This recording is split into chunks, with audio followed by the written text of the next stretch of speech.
On reflection, Celtic have had two very good chances. I mean, the one from McGregor's not a sitter; he's created it himself.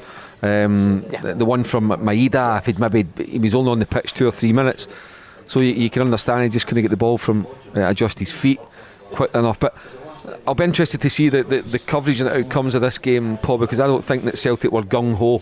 No. They attacked and they tried to take the game to Real Madrid, but they were also disciplined. They kept it tight at the back. A lot of the times Carter Vickers and Jens were very comfortable, but if you analyse the goals, particularly two of them, it's just sheer brilliance from Real Madrid, who could have done that to any team. So it wasn't like Celtic left gaping gaps at the back and Real Madrid were cutting them open at will. Celtic produced a very good performance tonight, but just couldn't take their chances at the right moment. Connor, you were on earlier. What do you want to say to John and Mark? Listen, it's a sad defeat, but you hold your head up high. Celtic were not the bad team tonight that people were going to come out and say, oh, they let them down. They didn't. Celtic were on point, especially the first half. It was, okay, possession wise, we didn't really hold it as much, but I'd say first half, few of the goals that should have went in didn't, and could have changed the game for us going in at half time. The injury really didn't help either for when Real Madrid made that change and brought Hazard on. We didn't know how to cope with them, and the goals that they scored were just, as you have said, the outclass Celtic. It's strange, isn't it? You think when Benzema goes off, oh dear, 15 goals last season in the tournament, but well, you can see Eden Hazard, he's 31 now. What a career he's had, and he's got a lot in that engine. As I said earlier on, it's one of the best teams, if not the best team in the world, and you know what? It could have been a lot worse for us. A lot of people have said it could have been 6 or 7, I've seen on Twitter already. Really? Yeah. Yep.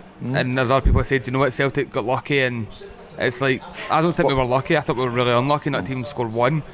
As you said earlier on, when Haksabanovic came off, I said he could be a difference maker. He came on. You did, you called for him. Yeah. The minute I seen him warm up, I was saying Haksabanovic comes on, he made a good chance. The minute he came on, he played defenders. John, if some people are saying it could be 6, but it would then have been 6-3 or something, because you'd have to then count Celtic's near things as well.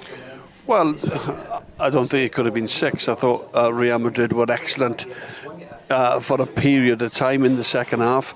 They showed their class. They showed why they're the champions of Europe. But if Maeda, it's all ifs or buts. I know Celtic have been beat 3-0, all right, against a fantastic team. But there's some positives. I thought Celtic created opportunities.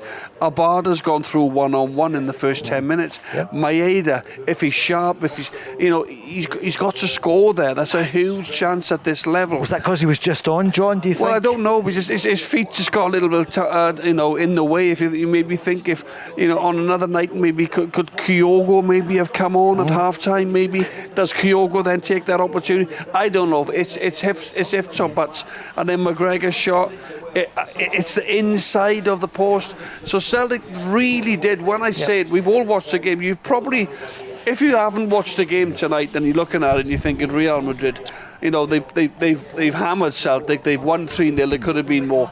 You have to have watched the game. It's a bit of a strange feeling, because Celtic were the better team in the first half. They created more chances, created more opportunities on Courtois' goal.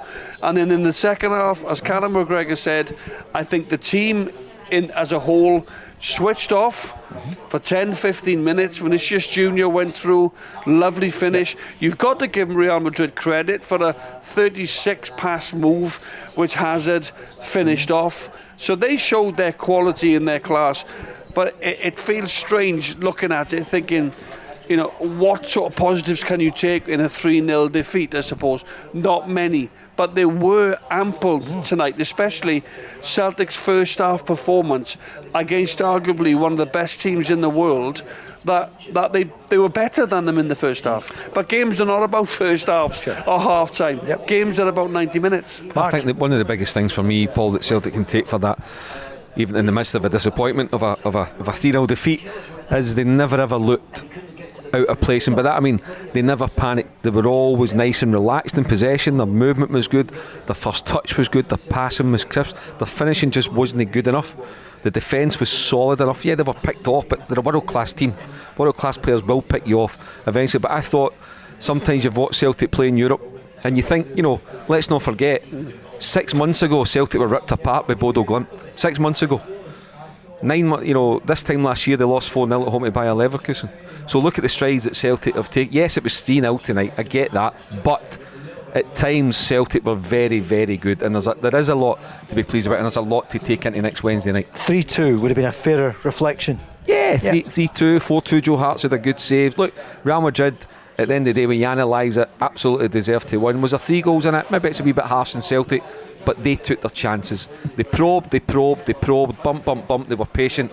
They take their goals. But I thought Celtic, considering they're playing the champions of Europe, and it's a first, big game in the Champions League in 4 years, they can be very proud of themselves. He's 37 on